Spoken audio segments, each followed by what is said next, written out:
Hi there, and welcome back to Kitten School. At Kitten School, I tend to focus on the happy and fun parts of being a cat foster parent. And as any cat lover knows, there are so many moments of pure joy when you are in the presence of a cat. I even find the more mundane tasks of cat care to be gratifying, because in a way, when I take care of my cats, it feels as though I'm also taking care of a part of myself. But despite all the happiness, there is also an unavoidable and heartbreaking part of loving and caring for fosters. I went through this last week when our beautiful little Nin, who you may have seen from some previous videos, suddenly passed away. Nin had come to me as an orphan, not even weighing a pound. She seemed to be doing well, but after about 2 weeks, she began to rapidly lose weight, despite my round-the-clock syringe feeding. Nin had shown no other signs of illness. This is often referred to as fading kitten syndrome, when an otherwise healthy kitten unexplainably stops thriving and eventually dies. Sadly, this is not uncommon with orphaned kittens this tiny. Losing Nin has been particularly hard for me, as I had really fallen for her. When the hurricane hit, she was right there with us in the walk-in closet, sleeping safe and sound in a basket. After we went through that together, I felt certain that Nin would grow into a brave, smart, and loving cat, traits that she already showed even as a tiny kitten. It was a devastating loss. I've gone through this many times over the 8 or so years that I've been fostering, but it never, ever ceases to break my heart. But sometimes there is that miracle recovery.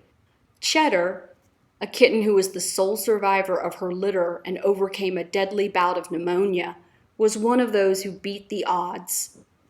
Years ago, when I first started fostering, I lost an entire litter of 3-week-old kittens after they came down with panleukemia, a terrible and deadly feline disease.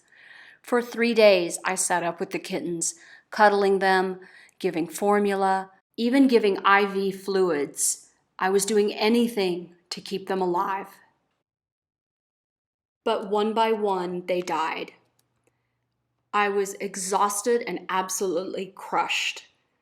I remember a friend came by and I was just sitting there crying. And my friend gently suggested that maybe I shouldn't foster anymore, that maybe it was just too emotionally hard on me when any of the kittens died. At that moment, I realized that despite the pain and the weariness of caring for sick kittens who sometimes didn't make it, I did want to continue fostering.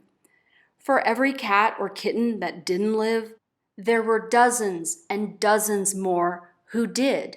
And because of the fostering program, they went on to live happy lives with families who loved them. And if I was to give up fostering just because it hurt too bad when I lost one, that would be denying those other kitties a chance to even have a life.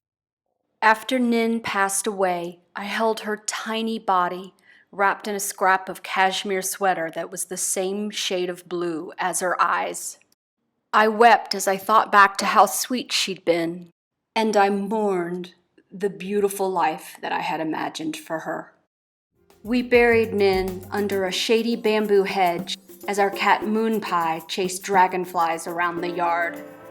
Then I dried my tears and went back inside to prepare morning medicines for the other foster kittens. Because when you're a foster, there's always someone who needs you. And God knows I need them just as much.